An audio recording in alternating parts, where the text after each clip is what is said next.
Pemirsa, pemberlakuan pajak pertambahan nilai PPN 12% dipastikan tidak menyasar sektor usaha mikro kecil dan menengah UMKM dan pariwisata. Hal itu dipastikan Menteri Koordinator Bidang Pemberdayaan Masyarakat Menko Pemas Muhaimin Iskandar.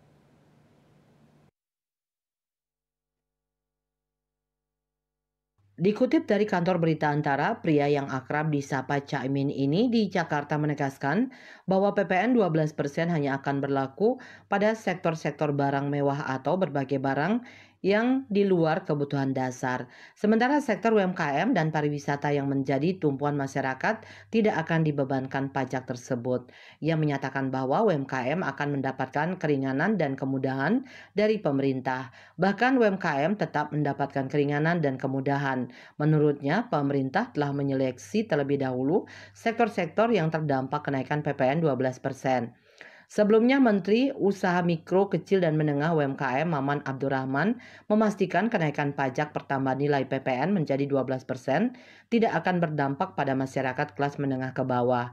Maman mengatakan hal tersebut karena barang yang dikenakan kenaikan tarif PPN merupakan barang-barang mewah dan premium.